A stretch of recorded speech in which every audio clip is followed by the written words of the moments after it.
Fala galera dos Geeks, estamos em mais uma noite aqui no canal para mais uma live. Essa semana a gente está cheio aí de lives, tem vários bate-papos legais aqui. Ontem nós batemos um papo com o dublador André Sauer, para quem quiser assistir, tá disponível lá no nosso canal, é só entrar lá no nosso feed, que tem lá a entrevista completa com o André Sauer. E hoje nós vamos bater um papo com ele, o André Fran, que é um dos apresentadores do programa Que Mundo é Esse da Globo News. Vocês devem conhecer também ele pelo Não Conta Lá em Casa, que era um programa do Multishow, e ele também é autor do livro Não Conta Lá em Casa. Então, se você tiver perguntas para o André Fran, que já deve estar perto aí de entrar aqui para participar com a gente, pode enviar aí nos comentários que a gente faz ao longo da nossa live. Bom, já tem gente aqui com a gente, vamos ver... Patrícia Amabile, Júlio Magá, Cleiton Coelho, Adicele Carreiro também participando aqui com a gente. Então, se você tiver pergunta, pode enviar. Acabamos de divulgar duas novas lives que a gente fechou para essa semana. Não tínhamos live para quinta e sexta, mas agora já temos live para quinta e para sexta. Na quinta-feira nós vamos bater um papo com o Rafael Montes, o autor de Suspense e Terror, que é um dos grandes destaques aí desse universo aqui no Brasil. E temos também um bate-papo na sexta-feira com o ator Christian Malheiros. Para quem se lembra, para quem assistiu, né, a série Sintonia, que está lá na Netflix, ele foi um dos destaques interpretando o personagem Nando. Então ele vai estar batendo um papo com a gente na sexta-feira. Então tem uns horários diferentes, ó. Amanhã a gente tem live com o Kaysar, né? O Kaysar que é ator e também participou do BBB 18. Então amanhã tem live com o Kaysar aqui a partir das 7 horas. Na quinta-feira, a live com o Rafael Monte é às 8 horas. E na sexta-feira, com o Christian Malheiros, é às 18 horas, 6 horas da tarde. Então vai anotando já aí na sua agenda, porque tem muita live para você participar aqui nos Geeks. Então, a semana que vem, a gente vai divulgar no fim da semana, estamos dando uma segurada aqui, mas na semana que vem a gente tem mais... Não são nem 5, hein? São 6 lives. A gente tem 6 convidados muito especiais para bater um papo aqui com vocês ao longo da semana que vem. Então, até o fim da semana aí, a gente divulga para vocês aí quem são os nossos convidados da próxima semana. O André Fran já chegou por aí, ele já vai mandar aqui o convite e a gente vai entrar para participar com ele aqui da nossa live. Vou chamar o André aqui.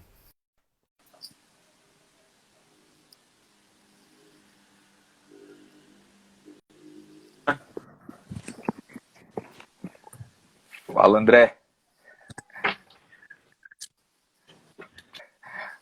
Boa noite, André. Opa, tô ajustando Tudo aqui os... sem problemas, fique tranquilo. Não tá aparecendo nada na minha imagem agora, né? Não, eu vi você, agora não estou vendo mais. Só Aê, estou agora estou te vendo. Tudo Tudo bem, bem? André? Desculpa o Pô, atraso, prazer ter você. aqui meio Imagina, sem problemas. Fui anunciando aqui tranquilo. pro pessoal que a gente está com uma série de lives, né? Essa semana Eu vi. ontem a gente bateu um papo com o dublador, né? O André Sauer. Hoje a gente está com você aqui. E essa semana tá bem corrida. E na semana que vem também a gente conseguiu fechar aí várias lives. Estava batendo um papo aqui com o pessoal, divulgando algumas coisas aqui, adiantando algumas coisas aqui para eles. Bom, Isso é primeiro, né? bom. Obrigado pelo convite. É um grande prazer ter você aqui. A gente é fã do seu trabalho há muito tempo. A gente divulga sempre as coisas que você faz, né, aqui no nosso canal. Sempre tem uma repercussão muito boa. Muito E bacana. você sempre respondeu as nossas coisas e tudo mais, sempre interagiu com a gente. E eu não São tive geeks dúvidas quando também a aqui em gente. casa. Não, com certeza. Então estamos em casa, né? Estamos em casa. Já tem bastante gente entrando aqui. Eu falei que eles quiserem mandar pergunta, pode mandar, né? Eu vou seguindo a pauta, mas se eles quiserem mandar pergunta, pode mandar. Felipe Campelo aqui, falou grande André. Grande Felipe Campelo. O Joel também. Lá do Sul, Porto Alegre, me deu a dica do melhor podcast que eu ouço hoje em dia, que é o Era Uma Vez no Oeste. Foi ele que me deu a dica. Legal. Bacana. Vou me dar um Joel fone também. pra melhor. Joel também mandando um abraço aqui para você. O Joel é uma das pessoas que trabalha aqui com a gente nos Geeks. Ele é muito fã do seu trabalho, assim. Ele gosta bastante mesmo. Ficou super feliz quando eu disse para ele que a gente conseguiu fechar uma entrevista aqui com você. Tá participando com a gente aqui também. A Carol, Joel. Obrigado, Joel. Cleiton Coelho também participando. Então, assim, se você tiver pergunta para o André Fran, pode ir mandando aqui para a gente que a gente vai batendo um papo com ele. Enquanto isso, eu vou seguindo a minha pautinha aqui. Bom, como eu disse já aqui, enquanto você ia entrando, André, você, né, diretor, escritor, palestrante aí, também apresenta esse programa, né? O Que Mundo é Esse, que está agora na Globo News. Também se destacou bastante lá no Não Conta Lá em Casa, da Multishow, e também foi autor do livro Não Conta Lá em Casa. O livro, ó, sensacional, muito bom. Obrigado. E o programa, assim, eu sou fã do programa de vocês assim, há muito tempo, já assisto faz bastante tempo, então a gente tem bastante coisa para falar aqui desses projetos que você tem aí na sua carreira. André, para começar, eu queria começar a live com uma pergunta que foi tema de uma das suas palestras lá na PUC do Rio de Janeiro. Uma pergunta super simples. Como que você vê o mundo? Super simples é maldade, ainda mais nesse momento atual, essa pergunta não tem nada de simples. Mas eu acho que o fato de trabalhar com jornalismo e com programa de viagem, né, programas de viagem, e as pessoas acabam conhecendo mais o Não Conta Lá em Casa, que eu fiz durante muitos anos no Multishow, que era de viagens, perfis de países, né, fora do roteiro tradicional, passando por situações complicadas, saindo de guerra, desastre natural.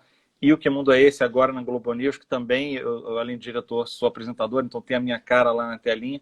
Mas todos os programas da nossa produtora, da Base 1 Filmes, têm esse aspecto da viagem, de conhecer outras culturas e da função social por trás. De acreditar que a gente pode, com o audiovisual, contribuir por um mundo melhor, né? Dar uma pitada de quebrar preconceitos, quebrar paradigmas e tudo mais. Então, eu acho que para tentar responder essa pergunta, eu acho que viajar é uma grande lição. Então, a gente conhecer o mundo, ver as grandes questões, é uma forma de a gente estar sempre evoluindo, sempre aprendendo, sempre estando em transformação mesmo, né? Primeiro, para a gente mudar, para depois a gente poder atuar e também mudar a nossa realidade, né? Do mais próximo ao mais macro. Eu acho que é meio por aí.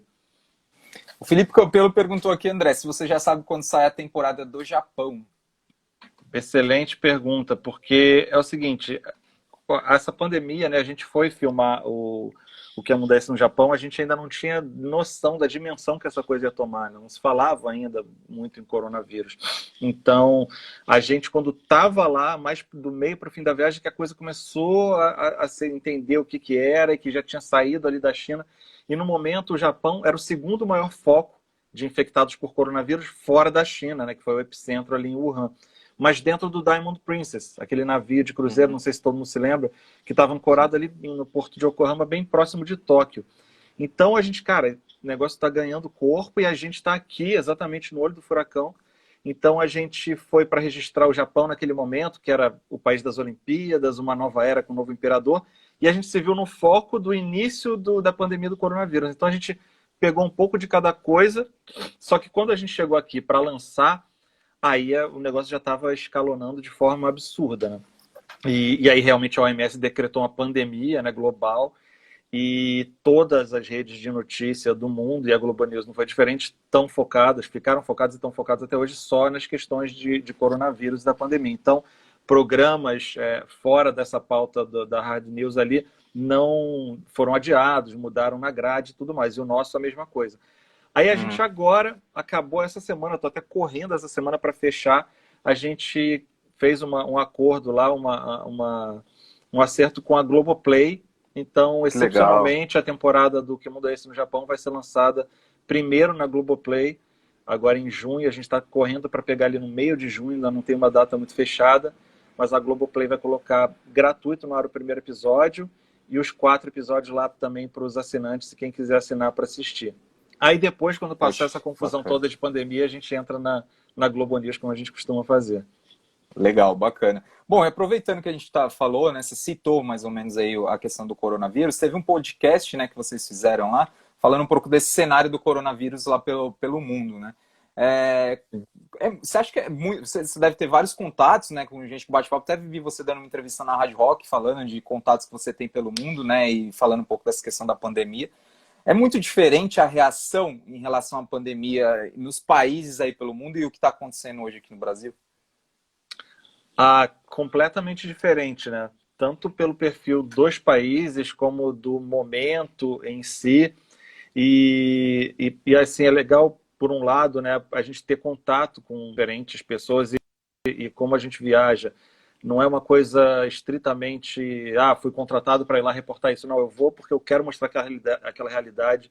As pessoas que eu conheço, eu faço amizade, muitas vezes, genuína com essas pessoas e mantenho contato e troco ideia. Então, sempre que acontece alguma coisa pelo mundo, aconteceu alguma coisa no Irã, eu ligo para minhas amigas do Irã. Aconteceu alguma coisa, sei lá, no Cáucaso Russo, eu tenho um camarada que mora lá, na Tunísia, enfim. Só na Coreia do Norte que é impossível manter contato com qualquer pessoa que Imagino. mora lá. Mas aí, com essa pandemia, foi uma oportunidade de passar por todos esses países, né? Porque aconteceu no mundo todo. Então, eu falei com a galera do Irã, falei com a gente da Espanha, brasileiros morando na China, no Japão também, claro, Itália, que também durante um tempo foi um foco muito grande. Mas, assim, para resumir, a gente viu basicamente os países sendo pegos desprevenidos e não entendendo muito bem a dimensão que aquilo tinha e poderia chegar, e demorando até um pouco a agir, né? Agindo de forma meio atabalhoada, mas é natural quando você não sabe do que se trata. Mas se você pedir a comparação com o Brasil, a gente vê o Brasil, o foco chegando depois, tardiamente. A gente já tinha visto todos os exemplos do que você pode fazer de bom, né? Isolamento social, higienização, o governo dá uma forma de auxílio para as pessoas em piores condições poderem também se manter durante esse momento e também se manterem em quarentena. E a gente vê o nosso governo fazendo tudo ao contrário, né? E aí não é nem questão de ser de esquerda ou ser de direita, é uma coisa de você estar do lado da ciência, né, dos fatos, das pesquisas científicas, ou do lado do anticonhecimento, da anticiência, da antipesquisa, coisa que nenhum lugar do mundo está fazendo. Né? Quando a gente vê aquelas matérias lá, os piores líderes do mundo durante a pandemia, você tem o cara do Tajiquistão, que mandava tomar vodka para curar, tem o cara da Bielorrússia, que mandava você ir para a sauna, e tem o Bolsonaro, né, que não está seguindo o básico do básico, que segue o que manda a ciência. Né? Então, é complicado. Comparando assim, com os outros países, mesmo países em pior situação atualmente que eu conheci, nesse sentido de como lidar com o coronavírus, a gente está mal. E lá fora, eu não sei se alguém já Desculpa, mandou. e o quadro está Não, mostrando pode. isso, né? Se você tem uma má liderança, uma má gestão na hora de lidar com a pandemia, os seus resultados vão ser péssimos, né, em termos de casos e mortes. Infelizmente é o que a gente está vendo.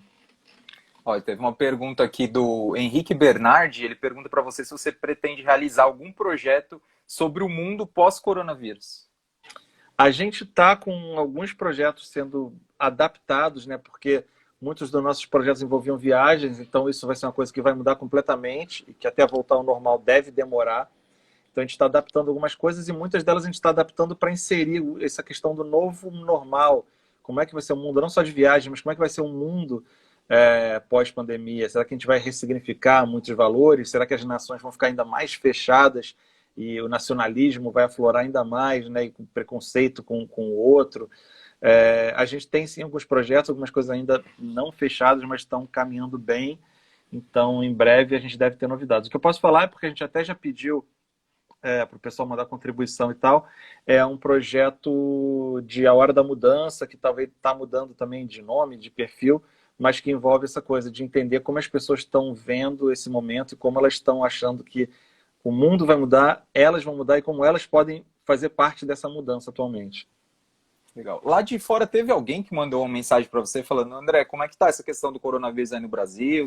Como que a população está reagindo? Teve alguém de outro país assim que chegou a mandar para você?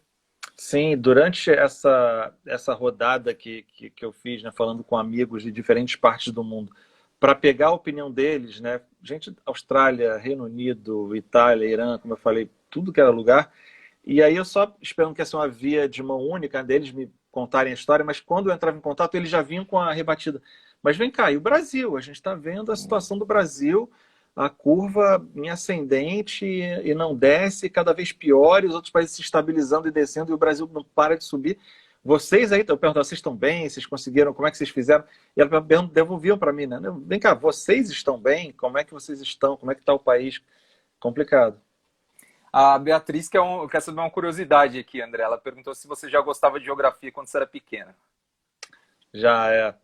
Eu já gostava. As matérias que eu mais gostava eram de história, principalmente, geografia.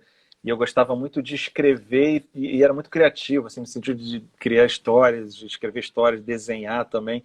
Então acho que foi uma maneira, o tipo de programa que eu faço hoje, que era um formato que nem existia muito, né, quando eu comecei até fazendo publicidade para ver aonde a minha criatividade podia se encaixar melhor, mas no fim das contas eu consegui juntar isso tudo, né, desse afã por conhecer o mundo, por essa vontade de escrever, de ler e se informar, que é essa coisa da informação misturada com entretenimento, né? Que passa muito pelo Que Mundo é Esse, passava pelo Não Falta Lá em Casa e outros produtos que a gente faz por aí.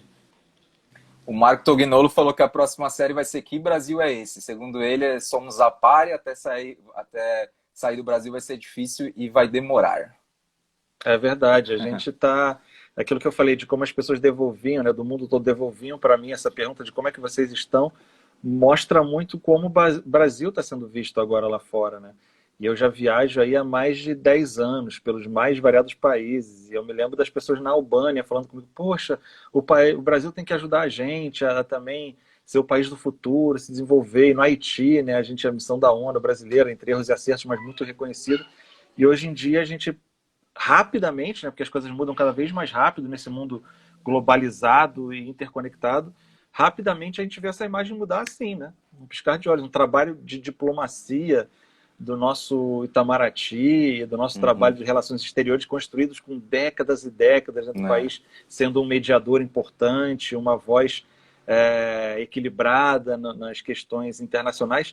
Cara, num piscar de olhos, essa imagem é jogada no lixo, né? É um perigo e muito lamentável. A Nani Prata, underline Nani Prata, ela perguntou como é que você vai ensinar história para Laura futuramente.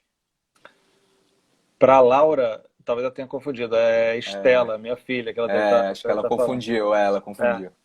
Estela, é a Estelinha de 4 anos. Pois é, a gente está vivendo, né? Vários capítulos que a gente está vivendo vão estar nos livros de história da Estelinha. E eu lembro, cara, eu me sinto velho quando eu lembro do 11 de setembro, né? Eu lembro de eu na faculdade, conversando com os amigos, né? Acompanhando na televisão. E era notícia.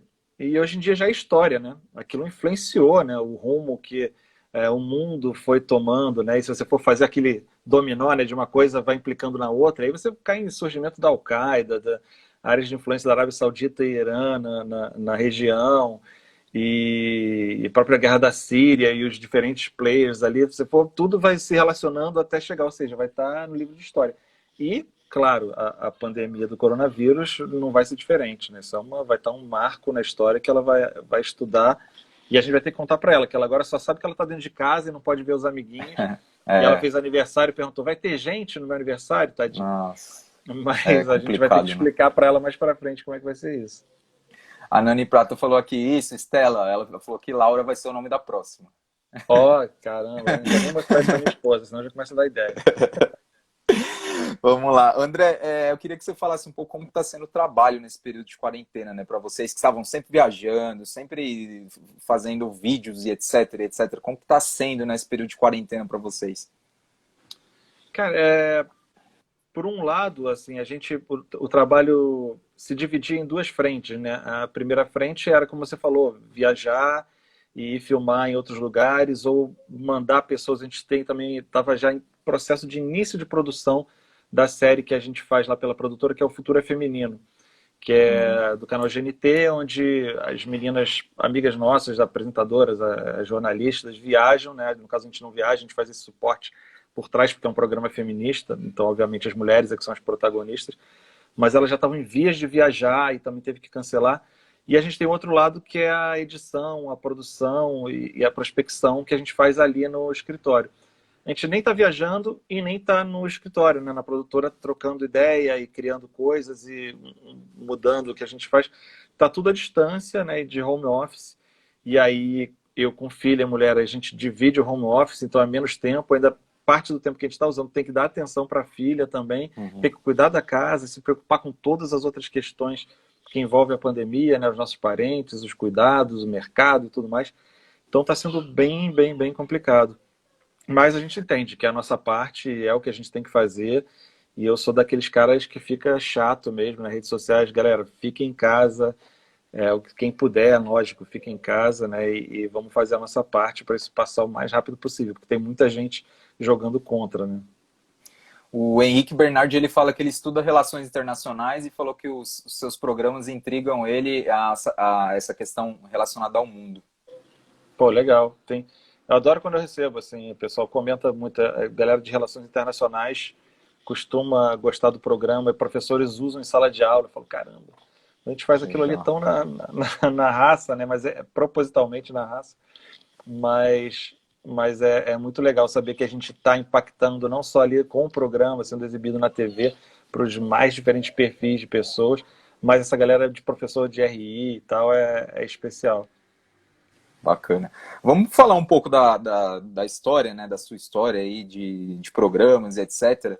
Algumas curiosidades, né, que eu sei que você tem bastante aí para contar para gente. Eu queria que você falasse primeiro, né, como que surgiu a ideia, né, dos programas, assim. Eu sei bem, assim, eu já ouvi algumas entrevistas você falando, né, dessa relação que você tem com os amigos e com as pessoas aí que fizeram o programa com você, mas queria que você contasse um pouco para a gente aqui. Eu trabalhava já comecei com publicidade, aquilo que eu falei, né, onde é que o cara é criativo gosta de escrever, de desenhar e tal, mas aí não me encontrei muito na publicidade, trabalhei em agências grandes e tal, mas aquele mundo de ego e de você criar desejos desnecessários para as pessoas comprarem coisas que elas não precisam, me incomodava, porque eu já tinha um pouco desse lado social também Uhum. aflorando, né, de tanto essa viciado em informação, em lei e tal, também esse outro lado me despertava interesse. Aí eu larguei a publicidade e ficar aí no jornalismo. E aí eu me encontrei mais, né? Vi uma forma de que realmente você tem que se informar, tem que ser um cara que entende um pouco de tudo e aí traduzir aquilo escrevendo da forma mais atraente possível. E por acaso, com amigos e tal, a gente foi caindo pro audiovisual, fazendo vídeo por causa do momento também, né? Uhum. Estava cada vez mais acessível as câmeras, né? A forma de você produzir, de você editar num computador que você tinha no seu quarto na época, né? Que a gente morava com os pais e tal. E conseguir editar também ali, fazer. Então, para quem gosta de ler e conhecer e contar histórias, era mais uma ferramenta que estava acessível. E a gente começou a brincar e fazer vídeo para banda, vídeo para empresa de amigo e tudo mais. Quando teve o tsunami da Indonésia, em 2004, que foi aquele aterrador, né? Todo mundo viu e lembra as imagens. E a gente decidiu fazer o nosso primeiro 2004, 2006, na verdade, né? Foi Uhum. 2004, falei errado. E a gente resolveu fazer o nosso primeiro projeto independente, que aí foi um documentário chamado Indo.doc, que meus amigos viajaram para lá, voltaram com material, a gente editou esse doc, e que foi super bem recebido, passou no Sport TV. Daí a gente falou, cara, a gente tem que dar continuidade para isso. Como é que é a melhor maneira da gente, que não é ator, não é apresentador, viajar, conhecer essas histórias e contar elas dessa maneira original que a gente inventou, né? De amigos viajando, perguntando, metendo a mão na massa, filmando com a câmera na mão, editando em casa, de um jeito dinâmico, moderno e tal. Não tinha muito isso na época, né? A gente eram os cobaias assim, desse tipo de produto. E a gente formatou a série de TV Não Conta Lá em Casa. Foi o nosso primeiro grande projeto, que aí foi aceita no Multishow, porque também o momento ajudava, né? Era um momento que os canais que sempre fizeram eles mesmos, né, seus programas, com uma estrutura Uhum. muito gigante, cara, estavam começando a receber produtos e projetos de produtoras menores, dessa galera que com uma câmera na mão, um computador em casa, conseguia filmar e editar alguma coisa bacana. E aí foi a tempestade perfeita, né? A capacidade de fazer, a nossa vontade de registrar, a disposição de ir até o outro lado do mundo para registrar histórias que nem todo mundo estava contando e traduzir essas histórias de uma maneira diferente e criativa. Então, foi como a gente começou a tocar tudo, e aí depois do Não Conta Lá em Casa, foi uma coisa emendando na outra. E a produtora foi crescendo, crescendo, e graças a Deus estamos aí até hoje. A Silcio Rock pergunta aqui se você tem algum lugar que você gostaria ainda de conhecer. Acredito que muitos ainda, né, André? Muitos, mas eu recentemente tinha uns assim daqueles que são Uhum. emblemáticos, né? Que estão na listinha lá desde anos e anos e anos atrás. Com o programa era a Arábia Saudita, né? Um lugar, claro, uma ditadura sangrenta, Uhum. extremamente fechada, mas é também né, um ponto focal de uma das maiores religiões do mundo, né? Você tem Meca ali, você tem uma série de histórias de conflitos enraizados nisso e da grana influenciando a dinâmica de todo o Golfo ali. Então era um lugar que eu queria muito conhecer para profissionalmente, né? Claro que não vou passar férias com a família na Arábia Saudita. Claro. Mas, e aí eu tive a oportunidade de ir com o programa. Por outro lado, nas férias, as pessoas também perguntam muito, né? Nas férias, o que você faz? Você que sempre viaja? Viajo também. Aproveito, viajo mais, aproveito a oportunidade, as milhas acumuladas e viajo com a família. E aí sempre tento casar uma coisa que seja um lugar que tenha diversão, tenha beleza natural, tenha história bacana para contar. E um que estava também na listinha era a África do Sul, que eu ainda não conhecia. Legal. Conhecia outros países do continente africano, mas não conhecia a África do Sul. E aí eu fui com a minha mulher recentemente. Então, vimos cenários incríveis, hotéis bacanas e muita coisa de história também. Museu do Apartheid, que você tem em Joanesburgo, que é muito poderoso e muito importante ser visitado. E a cidade de Cape Town, com as praias, as paisagens. Então, foi outra que eu risquei da listinha. Que eu quero ir agora, eu estava até pensando nisso outro dia. Eu acho que a gente está tão confinado e preso há tanto tempo que eu estou querendo viajar quando acabar isso tudo para um lugar, né? Praia, arejado, Caribe, alguma coisa nesse sentido, assim, bem livre, bem liberdade e natureza mesmo. O Jeff Trindade ele fez uma pergunta bem legal aqui, que tem bem a ver com o nosso canal mesmo. Em que país você se sentiu numa vibe mais geek? Na Coreia do Sul ou no Japão? Ou você achou mais equilíbrio? Ou tem um equilíbrio ali entre os países? Pô, excelente pergunta, porque realmente tem esse equilíbrio, mas são dois países referência para o mundo geek. Por acaso eu estava hoje trabalhando, né, por videoconferência e troca de arquivo com a nossa equipe, tratando de temas geek do episódio número 4 dessa nossa próxima Que temporada. legal. Que tem algumas ações geeks que também representam muito sobre o Japão, né? Como é que em tudo, até a gente visita um centro de prevenção de terremoto, em que eles fazem através de gamification, né? Tipo um brinquedo de parque de diversões que num cenário de terremoto que você vai respondendo num tablet virtual as perguntas de acordo com o que você vai assistindo, que é muito legal. E os metrôs mais modernos do mundo também, e toda aquela coisa de letreiros, informação e tecnologia. Eu acho que os dois se equivalem. Claro que Seul, né, Coreia do Sul, mais uma versão menorzinha, e Japão, aquela maior metrópole do mundo, né? Você sai em qualquer um daqueles pontos de metrô e você tem uma coisa gigante de modernidade e ao mesmo tempo organização, respeito, tradição. Eu sou fãzaço assim, do Japão. Ô André, quando vocês decidem, né, qual país vocês vão, existe um certo filtro assim, para esse nós não vamos e tal, ou vocês não têm esse tipo de pensamento quando vocês estão definindo o país que vocês vão fazer as matérias? A gente não tem filtro, não. A gente bota Arábia Saudita, Coreia do Norte, aí depois o pessoal que fica, mas dá para ir mesmo? Vocês vão voltar inteiro? Vamos, tranquilamente, fique tranquilo. Mas a gente tenta sempre casar o nosso interesse particular, né? Porque, como eu falei, parte da característica do programa e dos programas que a gente faz é que é um interesse genuíno nosso, né? A gente realmente quer ir para esses lugares, quer conhecer essas histórias, a gente já pesquisa muito sobre elas. O outro lado, o que seria adequado para o canal onde a gente está exibindo, né, para o público que vai assistir aquilo.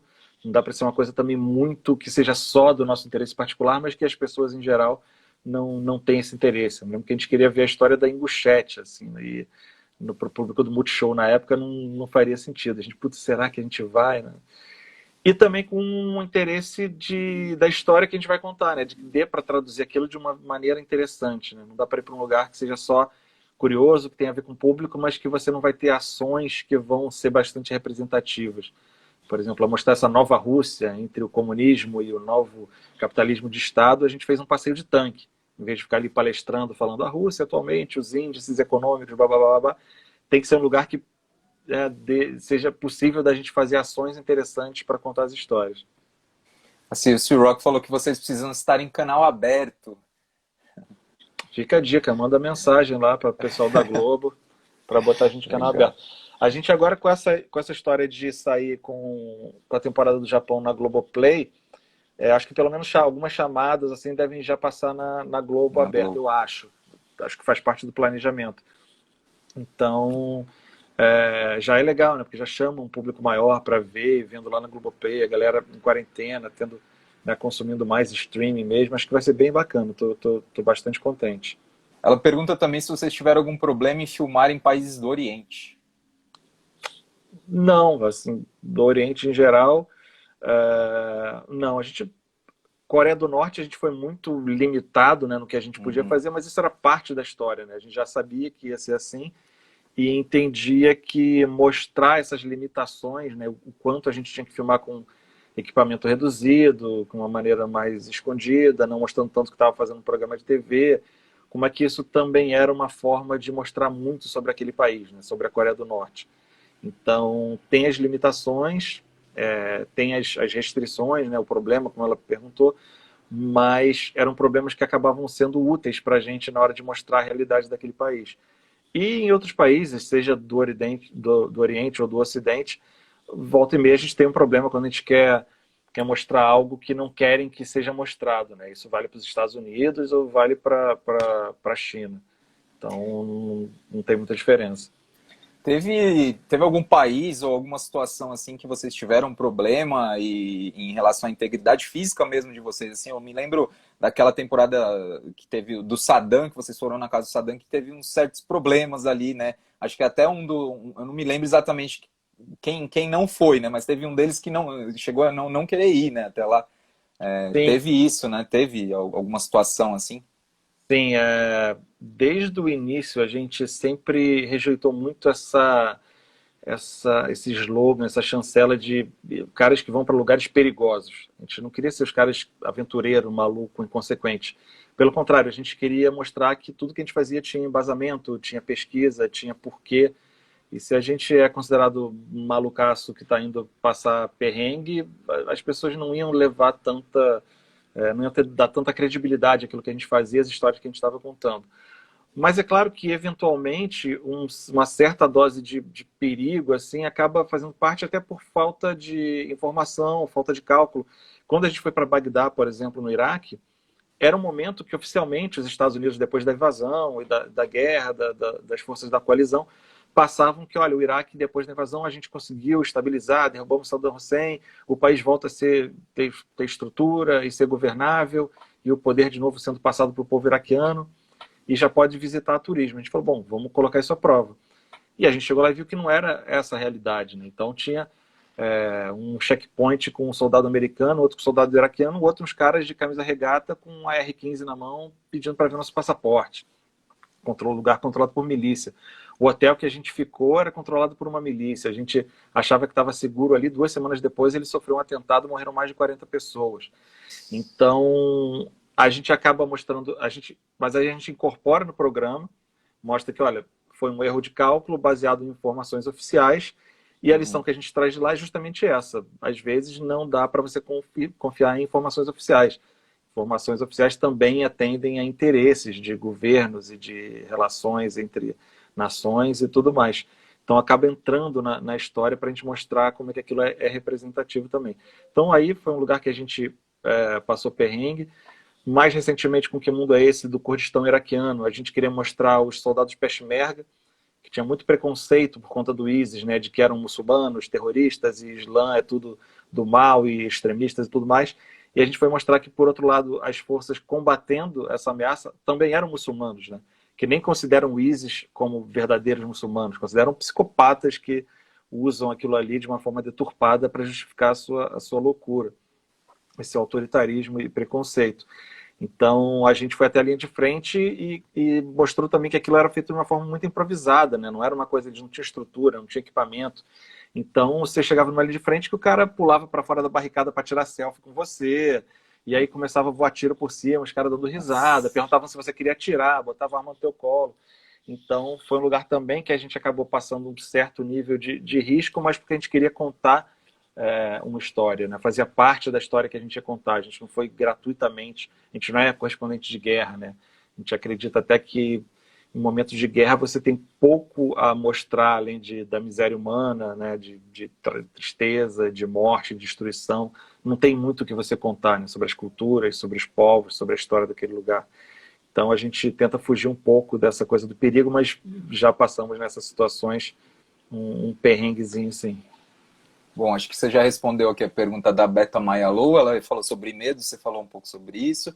O Agro Acho que a 82, Beta Mãe é minha amiga, eu acho, de ela longa perguntou se data. teve alguma situação que você Foi sentiu medo, exatamente né? Acho que essa que eu você, contei. Essa eu exatamente o que senti você muito medo. acabou de contar. Essa eu O senti Agro bastante 80, medo. olha que curioso, o Agra 82 aqui, não sei se ele é seu amigo, mas ele disse que foi para o Irã em 2018, influenciado pelo programa Não Conta Lá em Casa. E ele falou que só tem a agradecer vocês. Pô, obrigado. Não sei se eu conheço, assim, mas pela arroba não, mas legal ter influenciado para conhecer um país que realmente é muito legal. Depois até mando fala aí se você curtiu, mas é um lugar que eu gosto muito. E que as pessoas não costumam viajar porque tem isso é uma coisa que a gente gosta muito de fazer com o programa. Que não é passar perrengue, mostrar lugar perigoso. Pelo contrário, é mostrar um lugar que as pessoas acham que é inalcançável, que é distante, que a realidade é de destruição e de mazelas e de conflito. E a gente mostra um Irã estável, seguro, do povo mais hospitaleiro que eu conheci no mundo todo, é o povo iraniano, mas disparado. Você tem o japonês, é um povo muito, né, também respeitoso e correto e prestativo, mas essa coisa do calor humano, da empatia, de te receber bem do iraniano, do povo persa, não tem igual. E um lugar que você pode viajar em segurança, com estradas super seguras e estáveis, onde os roteiros turísticos e os pontos turísticos históricos são bem conservados, são limpos, são organizados. E eu sempre falo para os meus pais, vai viajar para fora, sai do roteiro Paris e Nova York, vai para o Irã, tem hotel bom, tem transporte tranquilo, tem lugar bom para ficar, restaurante bom para comer. Então é um lugar que dá para você conhecer muita história, muita cultura e em segurança e tranquilidade. Eu recomendo demais. Depois o Agra 82 fala se ele também teve a mesma impressão. A Nani Prata fala que o que mundo é esse sobre a cultura e o mercado das armas nos Estados Unidos deu para ela a certeza de que isso jamais funcionaria no Brasil. Ela perguntou se você pode falar sobre isso. A gente, no caso, queria fazer. Vou segurar aqui que está caindo meu apoio. A gente, no caso, estava fazendo, né, a temporada sobre a realidade dos Estados Unidos durante a campanha presidencial, essa que elegeu o Trump presidente. E a gente decidiu, nessa temporada, abordar as principais pautas que estavam gerando discussão, as pautas mais acaloradas. Então, era a questão do consumismo, da ecologia, dos direitos indígenas, do armamento, do preconceito. E para mostrar o armamento, a gente passou alguns dias com uma família de Louisiana, um dos estados que tem as leis mais tolerantes, né, para acesso e porte de arma, e que ao mesmo tempo tem os piores índices de morte por armas de fogo nos Estados Unidos.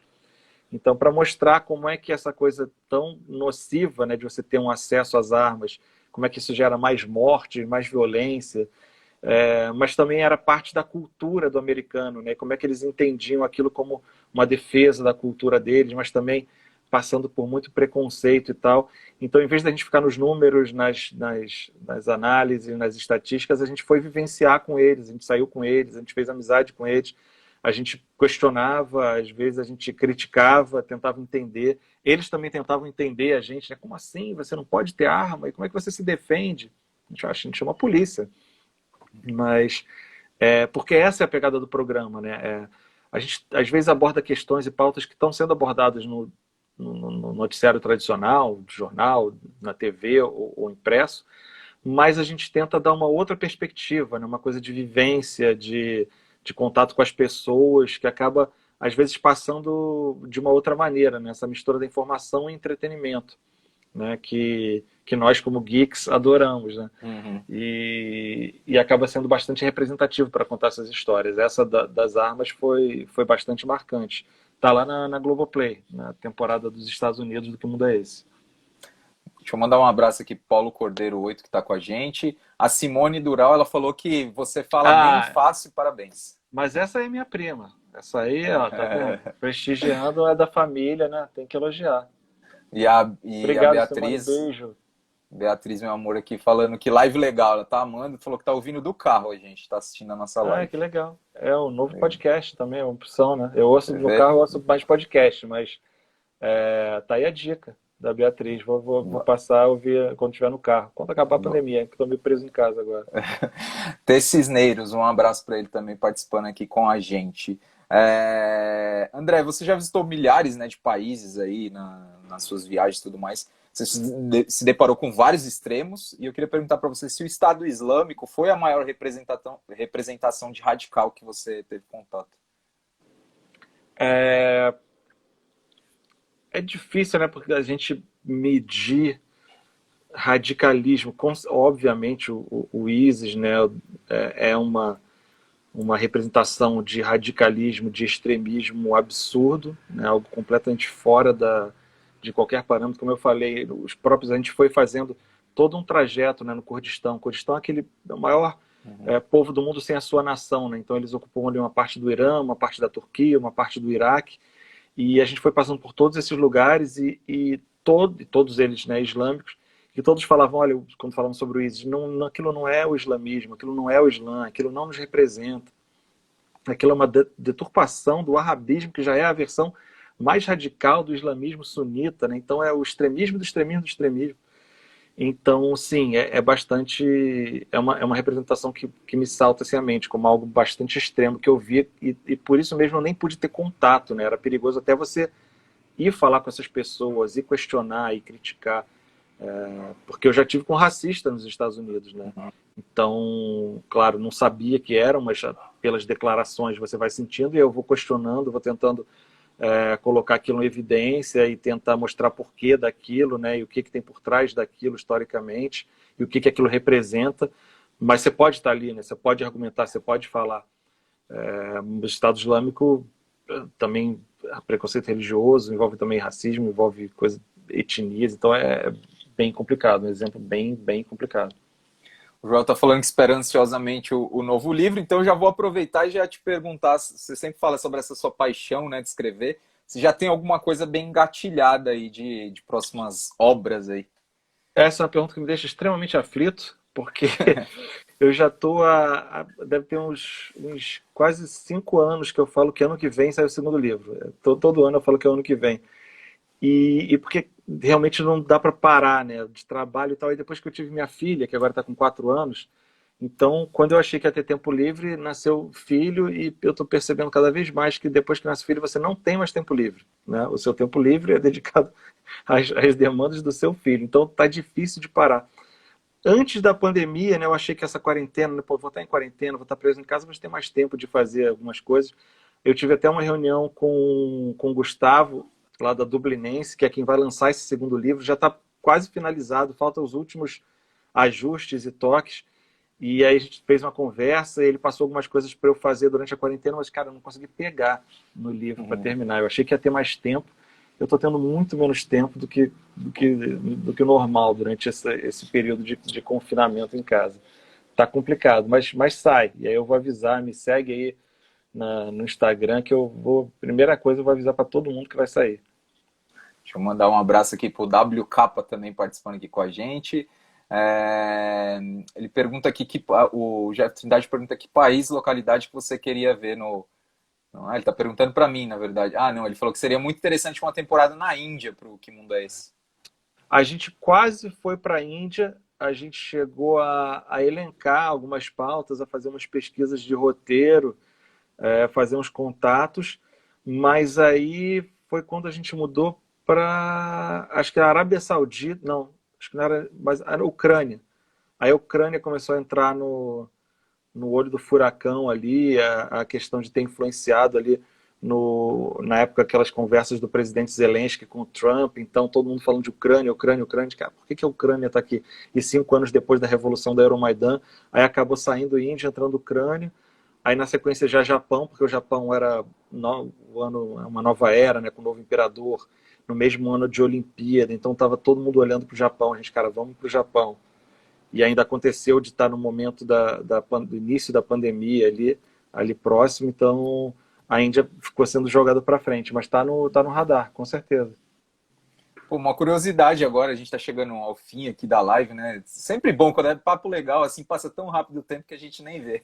Verdade. Eu queria perguntar para você, André, uma curiosidade que, como a gente é geek aqui, né? Sempre dá dicas de filmes, séries, etc. Eu queria saber o que você gosta de ver, né? Em série, filme, se você tem dica. Se você, a gente está falando dessa correria que é, né? Apesar da quarentena, tem muita gente que acha que a gente fica o dia inteiro assistindo filme. Quase nem tem tempo. Eu, por exemplo, chego no fim do dia lá, vou tentar ver um filme, tem série que tem 4 episódios, eu vejo em 2 semanas, porque eu não consigo, eu durmo em 5 minutos depois. Mas também. Tem alguma coisa aí que você assistiu recentemente que você gostou? O que você gosta de ver em série, filme, etc? Cara, por incrível que pareça, né, curioso, eu assisti, e também o meu dia começa tipo 10 da noite, né, quando eu já consegui fazer um pouco de trabalho, cuidar um pouco da filha, revezar o home office com a esposa e fazer o que precisa fazer. Aí ela vai dormir, aí eu paro para comer um negócio, assistir uma série. E eu tô vendo muita coisa de zumbi. Eu gosto do gênero zumbi. Legal. E eu tô vendo muita coisa de zumbi durante essa pandemia, porque eu acho que dá até pra gente fazer essa relação de epidemia, hecatombe Uhum. zumbi com o que a gente está vivendo. Aí eu vi aquele Trem para Busan, que é o filme da Coreia do Sul, Sim, que é muito bom, né? O cinema coreano, e a muito gente viu legal, eles são premiado, ótimos. e esse filme é excelente. E eu vi a série Kingdom, que é Ah, uma hecatombe espetacular. zumbi também na Coreia, logo depois da invasão japonesa no século XV, né? Então, são zumbis naquele período, que é completamente inusitado, né? Bem interessante. Eu revi a World War Z, né, que virou filme. O filme nem é tão bom, Uhum. mas o livro, eu tenho o livro é muito bom. E peguei agora o Walking Dead, que saiu a temporada que eu ainda não estava vendo. Eu não tinha gostado das últimas temporadas, tinha É, meio que largado de lado, mas agora mudou, né? O showrunner da série parece que voltou a ficar boa. Essa temporada 9 está interessante. E, cara, é interessante que você dá para fazer esses. Volta e meia tem uma coisa ali que você, caraca, olha só, igual o que a gente está vivendo, das cidades isoladas, né? Uma cidade que se isolou mais do que a outra, fechou as fronteiras, a cidade que todo mundo ficou longe, aí os caras tentando desenvolver uma vacina, mas a vacina não fica pronta a tempo. Tem muitos paralelos com o que a gente está vivendo agora, né? Essas analogias com o mundo zumbi. Tenho visto bastante essa coisa, pro bem ou pro mal. Kingdom é sensacional mesmo. Tem que dizer que eu maratonei Kingdom e achei espetacular. Estou na expectativa aí da Netflix lançar uma terceira temporada. Parece que estava perto, né, deles confirmarem, mas como teve a pandemia agora, Pô, acho que eles estão dando uma segurada aí, mas eu acredito que, como a crítica foi muito elogiosa em relação à série, acredito que eles devem renovar também. pô, É, avisa aí no Instagram para eu saber e pode voltar a deixar. assistir. Pode deixar que avisamos. Tem gente falando aqui que o programa em Mianmar foi um dos mais curiosos do Não Conta Lá em Casa. Foi a nossa primeira E, temporada de todas, né? Era pura ingenuidade, diversão e o prazer da descoberta. E dali em diante a coisa foi ficando mais profissional, né? Perde por um lado, mas ganha por outro. Mas aquilo ali vai sempre ficar na memória, me amar.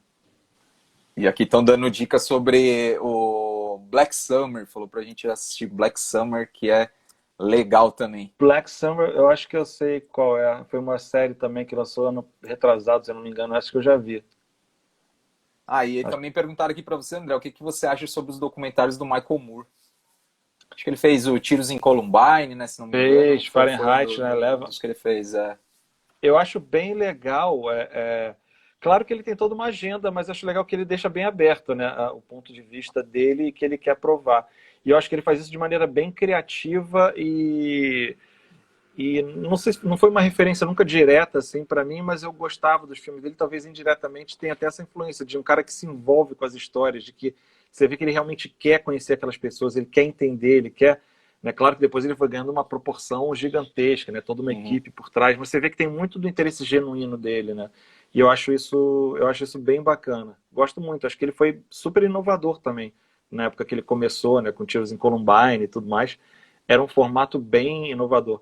Um cara que lá atrás me marcou muito e não é tão conhecido é o Morgan Spurlock, que Uhum. fez o Super Size Me, né, que foi o Sim, Super primeiro dele Size. marcante, que era ele experimentando viver de comer McDonald's durante um mês. É, E uma aí loucura. pesquisando o que aquilo ia afetar o corpo dele, e ele vivenciando aquilo e sendo cobaia da história. Eu achei aquilo sensacional, me marcou bastante. Depois eu fui vendo outros projetos que ele foi se envolvendo, e sempre com essa pegada, né, de se envolver, de histórias que ele realmente quer aprender e quer conhecer. É um cara que eu recomendo muito o trabalho dele. E o Carlinhos Rossi, só dá uma boa noite aqui pro Carlinhos Rossi, que também mandou aqui pra gente uma boa noite. Boa noite, Bom, Carlinhos. André, está chegando ao fim aqui da nossa live, até porque daqui a pouco o Instagram corta a gente, porque a gente não pode ficar tanto tempo assim, né? Mas eu queria agradecer muito, realmente foi um bate-papo super legal, como eu disse, né? Passa muito rápido quando são os papos legais. Tenho certeza que a gente vai ter outras oportunidades para poder falar sobre o seu trabalho aqui também. A gente agenda umas novas lives aqui, porque as pessoas Vamos. gostam muito do seu trabalho, gostam muito do que você faz. Nós, Obrigado. particularmente, somos muito fãs mesmo do trabalho que você faz e realmente foi um prazer bater esse papo aqui com você. Queria agradecer mais uma vez por você ter aceitado participar aqui da live aqui com os Geeks. Valeu, pessoal, os geeks, valeu, Maurício. Quem não teve tempo de perguntar e quer, arroba André Fran em todas as redes sociais, estou sempre, também viram que eu gosto de falar, né? Falo pra caramba. Então pode mandar mensagem, tira dúvida, pergunta, que eu estou aí presente no Instagram, no Twitter, tudo que é lado. E fica ligado Legal. aí que daqui a pouco, Que Mundo é Esse? Japão na Globoplay. Especial. Legal. Renata Cunha falou que foi uma ótima live. Valeu pela Obrigado. participação aqui. E para quem não viu também, né? Depois eu vou colocar ela na íntegra, lá no nosso perfil também. Para quem não assistiu, as pessoas podem assistir ela na íntegra. E depois vou até subir no canal do YouTube lá também dos Geeks, para as pessoas poderem ver a nossa live aí, para quem chegou do meio pro final aí. Show de André, bola. obrigado, cara. Um abraço e até a próxima. Valeu. Valeu, Maurício. Abração. Valeu, tchau, tchau.